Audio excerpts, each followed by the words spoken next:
Hi, today we'll be coding something inspired by this animation. We won't be trying to reproduce it exactly, just get something in the same style. And we are going to start with a number of hexagon rings, which let's say is going to be 12. Right, we're going to put everything within the body, and here in a style attribute, we are going to pass that end value to the CSS as a custom property. Right, so we need to interpolate it like that. And then we are going to have a loop. So while n gets decremented and is still positive, we create our hexagon ring elements. Now, if you've seen my previous videos, then you know we cannot do this. This gives us an error, right? So we need to do it like this. Class equals, right? And here we're also going to set some indices also as custom properties. So I is going to be the decremented value of n. So now when we look at the compiled HTML, you can see how they go down from 11 all the way down to 0, right? Now let's move on to the CSS and put something on the screen. And if you've seen my previous videos, then you know I like to do something like this. So on the body and on all div elements, set display grid, right? We are going to set something like a radius. So when I mean radius, I mean the radius of this circle within which we are going to contain our hexagons. So you can see how all the hexagon vertices are on this circle, right? So that's going to be the radius of our circle. Let's say it's going to be something like 9 and we are going to set the padding here to that, right? And then we are also going to set a background, because otherwise we won't be seeing anything, right? And this looks very ugly, so let's just set a border radius 50%, just so that we can distinguish where one element ends and where the next one begins. But that still looks ugly, so let's put them in the middle. Place self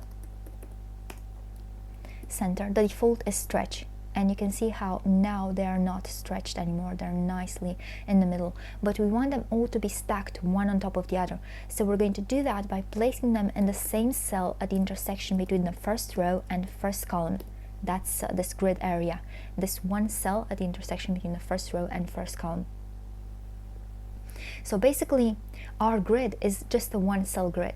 Now, one thing to note here is that they only seem to be in the middle horizontally, and that's because at this point the body still takes the height of its content, which is the stack of hexagon ring elements. So on the body we are going to explicitly set a height to the full viewport height. This puts our elements in the middle, but also creates that ugly scroll bar, which is caused by having a margin around the body. So if we zero that, we get rid of scroll bar. Of course, we could also just go full nuclear, overflow hidden, and that does it. We are also going to set background, right? And the thing is, now we can't distinguish those elements, so we are going to make them white. Okay, now we are going to create our hexagons, our regular polygon elements. And if you've seen here, right, you can see how this starts. So we have a number of vertices, and we divide the circle into as many slices as this number of vertices. In this case, 4, right? We divided the circle into 4, but we can have more. So for example, 6. So we divide the circle into 6, right? And at those points we are going to have the vertices, right? So you can see how to every vertex corresponds an angle, which is the full circle, 360 degrees, divided by the number of edges and vertices, which is equal. The number of edges equals the number of vertices, and in this case for a hexagon it's 6. So we have 360 degrees divided by 6 gives us 60. So the vertices are at 0 times 60 degrees, 1 times 60 degrees, and so on. I times 60 degrees in general. I times 360 degrees divided by the number of edges. So this is how we are going to get the points. So let's create here a function. Function get vertices. And initially we're only going to get the outer vertices, because here you can see how we have a ring, so we're going to need outer and inner vertices. Kind of like how we have right here, you can see how we have outer and inner ones, but we're going to get to that in a moment. So here we are going to have the number of points of our polygon, which is going to be 6 by default, and we are going to compute a base angle corresponding to one edge, which is going to be 360 degrees. If I could write, that would be great, divided by the number of points. Then we are going to have an outer list of points, which is initially going to be empty. Then we are going to loop for I from 0 to P. And if I could use a keyboard, right? Okay. Then we are going to compute the current angle, which is going to be I times that base angle. And then we're going to compute the cosine and the sine. But for that, we are going to need to use a SAS module. So use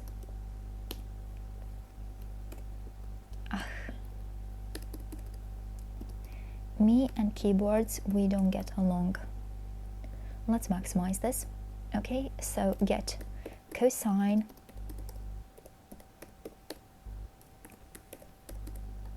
so like that, and similarly for the sine. And now let's get the coordinates of those vertices. So the coordinate of a vertex is the coordinate of the origin, the point in the middle, which is at 50%, 50%, 50% horizontally, 50% vertically, plus the radius times the angle that the point is at. So the radius is going to be basically half the circle, so 50% again, right? Times the cosine for the x coordinate and the sine for the y coordinate. So the outer list of points is going to be its previous version, and then we're going to have, for the x coordinate, we're going to have 50% the coordinate, the x coordinate of the center, right, plus 50% the radius times cosine. And then for the y coordinate, we're going to have 50% the y coordinate of the center plus 50% the radius times the sine. So those are already pre-computed, and the thing is, we can just bring out that 50% from there, right? So we are going to have something like this between parentheses, everything. So we brought out that 50%. Okay, now having done this, we are going to return that list of points.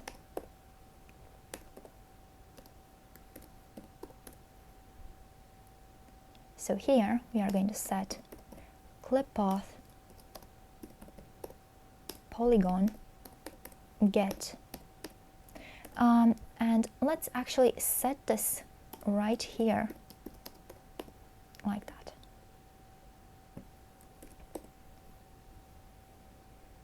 Now we are also going to want to get the inner list of points, and let's see. So generally, you know that clip path is used to cut out something like a filled shape, right? But we can also cut out the inner part if we just create a zero width triangle, a zero width tunnel. And you can see there how the tunnel opens and it's not zero width, and now at this point it's zero width, right? That's basically our tunnel there. That's zero width tunnel. And you can see how the polygon is drawn. So we start from that first point, we go around, we get to that first point once more, and we start with the first point for the inner polygon, right? And then we get back to that first point for the inner polygon once more. And one thing to notice is that these two polygons, the points for them, they are going in opposite directions. So when we're drawing this one, we are going this way, trigonometric direction, and when we are drawing the inner one, we are going clockwise. Okay? So let's do the exact same thing. So first up, we are going to need to repeat that first point to put it at the end, and we can do it just by doing something like this, or we can just go through. Okay, so 2 gives us 2 is 0, 1, all the way up to p minus 1. But if we have through, then we have 0, 1, all the way up to p, okay? So that's the difference.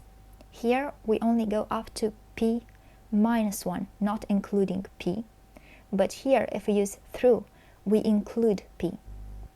Now we are going to have also an inner list of points, right? So this is going to go in the opposite direction, so it's going to use minus this current angle.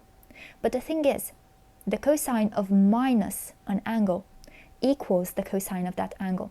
So let's just look at it. So you can see how this angle, right, this angle theta, and the other way it's minus theta, or if we go the other direction it's 2 pi minus theta, right? And the cosine, the x-coordinate, is the same in both cases, so it's a in both cases. However, the sine, the y-coordinate, you can see how here it's b, right? And for the minus one, it's minus b. So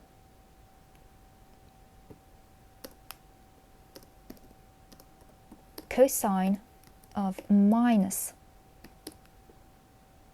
right, is the same as cosine. But the thing is, for the sine, we change. So for the sine, we change the angle. So it's going to be minus. Now, this is going to give us what we want for the inner one. Now, for the inner polygon, the radius is going to be smaller. And it's going to be smaller by, I don't know, something like 1m, like that. So we are not going to have the same thing. We're going to have the x-coordinate of the center, 50%, plus, then we're going to have 50% minus that L value times the cosine, which is the same as before, right? But the thing is, we're mixing units here, so we're going to need to interpolate. So we need to interpolate those values. So that's going to be a calc, right? And for the y-coordinate, we're going to have something very similar, except that's going to be sine, and it's going to be with minus. So it's going to be minus sine. So we could have the sine there, and we could keep plus there, or, right? And this one is going to be the inner one, not the outer one. Okay, so now we are going to have the outer and the inner list. And you can see how we have this hollow hexagon right now. Okay, good. So, having done this, let's change a few more things. So we are going to have transform, and let's say we're going to have rotate. So we are going to have I, the index of each hexagon, times the total number of hexagons, times one turn, which is 360 degrees, same thing, right? Yeah, calc. And then we can have a translate, I don't know, something like 40% should do it. Okay, so you can see how that looks there. Okay, we could play with things like mixed blend mode, difference, right? So you can see how the intersections get hollowed out. Not quite what we want, but still a fun effect, right? We are going to want to add a mask. So this is going to be a conic gradient mask. So conic gradient, red transparent, and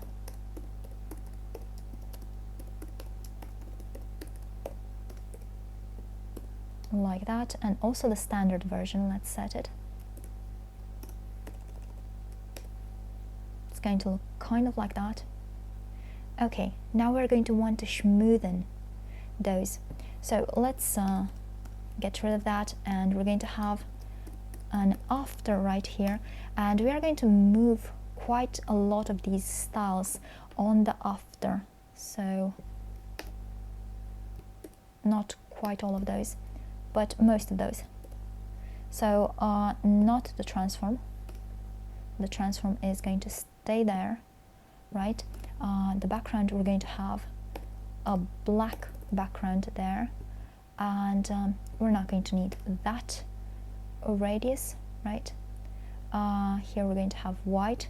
Here we're going to have content, because otherwise the after won't show up, right? We are not going to need a border radius, right?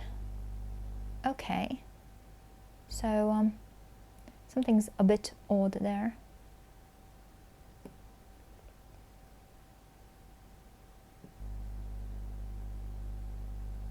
So I'm not really sure what the hell is going on.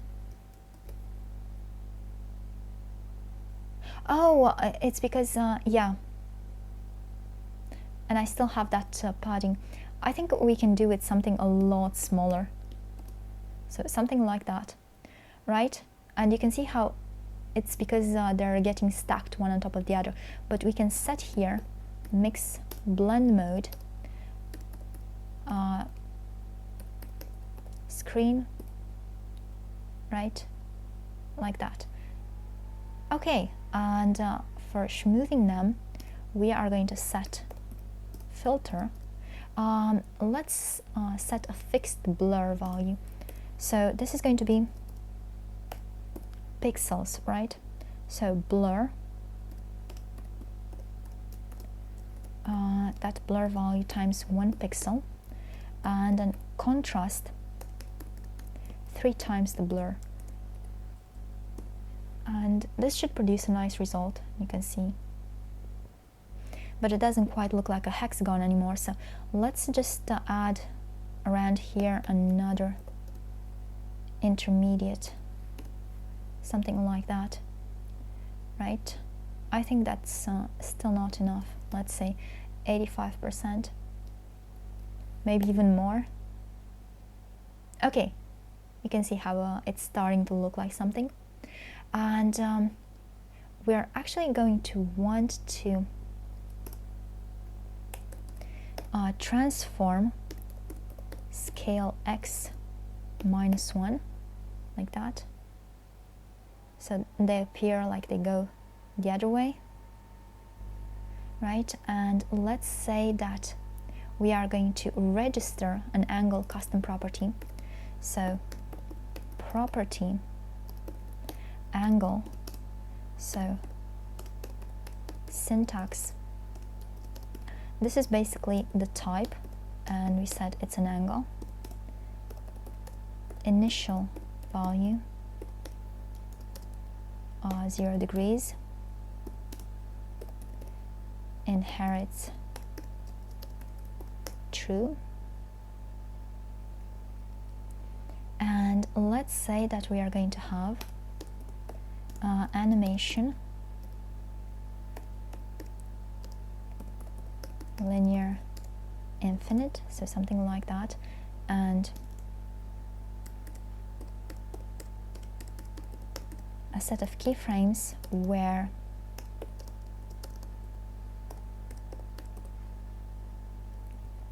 that angle goes to 1 turn, right? And we are going to add that angle here, so from, let's see it.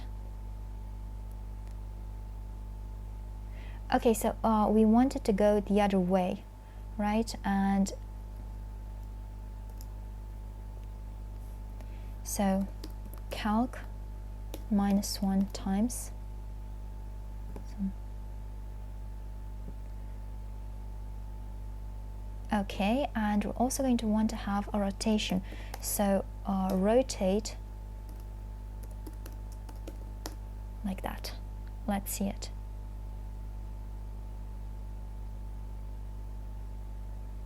Okay,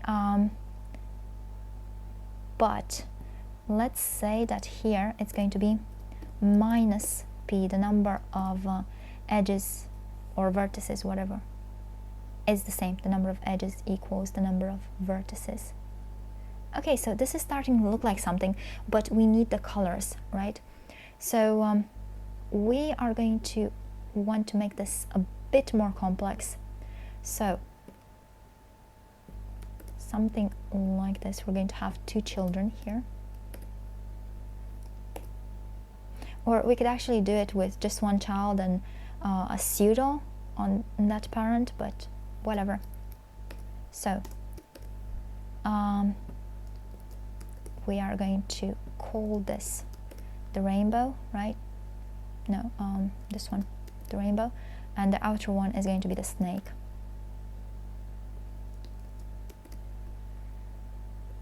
Now, for all div elements, we are going to set that grid area property like that, and then for all of those snake elements, we are going to have that place self-center. Let's get the snake,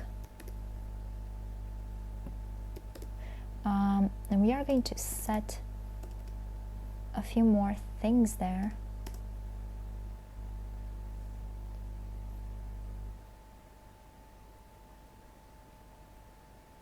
Now the thing is, I'm not quite sure if that needed to inherit, so let's change it to false. Maybe it helps with performance, right?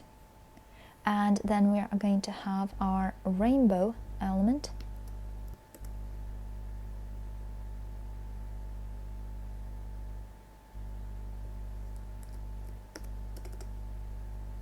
So we need to move the animation there if we want it to still work, right? And then we're going to have our rainbow element right there, and let's say it's going to be a background conic gradient, let's say purple, gold, purple, something like that.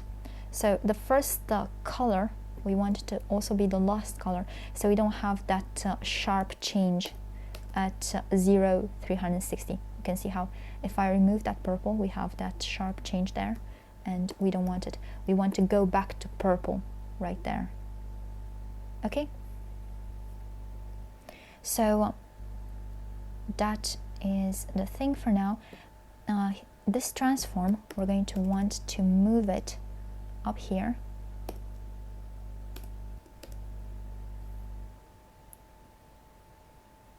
right? And then that background right there, here we are going to want to have a background that's black. Here we're going to use darken, right? So we can get like that. Okay, and let's say that here we're going to have clip path circle, so we get rid of those edges. And if I say 50%, it's going to be something, but not quite enough. So let's say we are going to have minus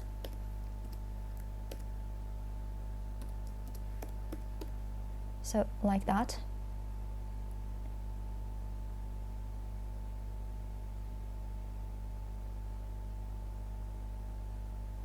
Okay, that should have worked, but for some reason it didn't.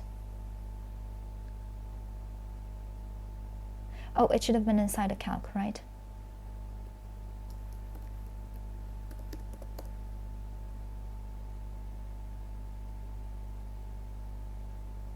So like that,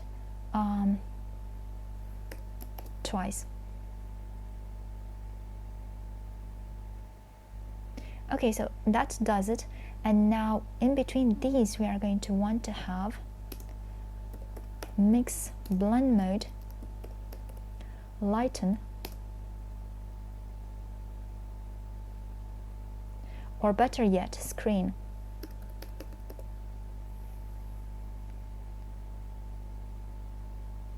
And we're going to want to make those snakes.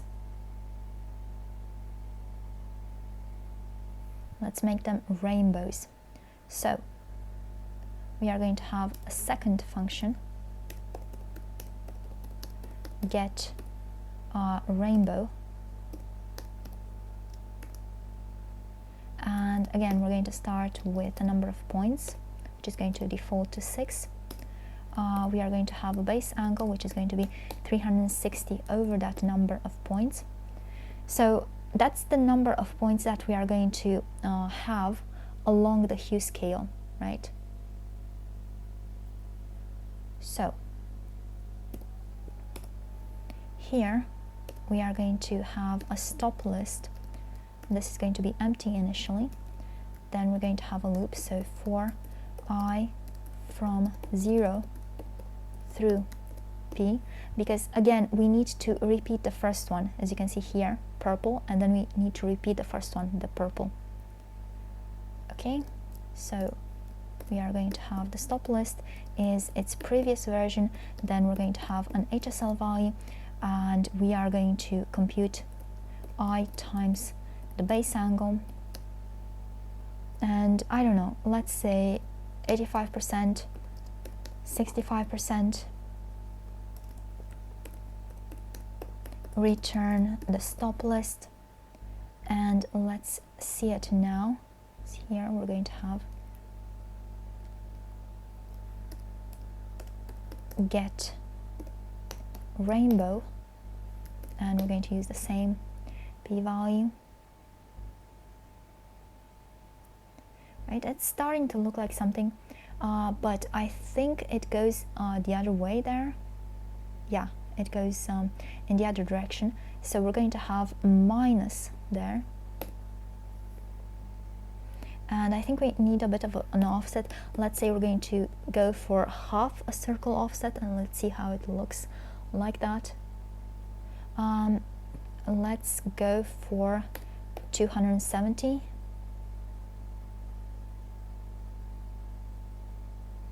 So I guess I'm going to leave it like this. I'm not going to tweak it any further. I hope you've enjoyed this video, and if you have, if you like the work that I'm putting out since early 2012 and you want me to be able to do more in the future, please consider supporting it. You can do so by being a cool cat and becoming a patron on Patreon, or if monthly support is not your style, there's the option of a one-time donation, or you can make the stray cat happy with a gift of her wish list, or you could at least share this to show the world what can be done with CSS these days, because honestly I think it's pretty damn cool. In any event, thanks for watching, and I'll see you next time. Bye!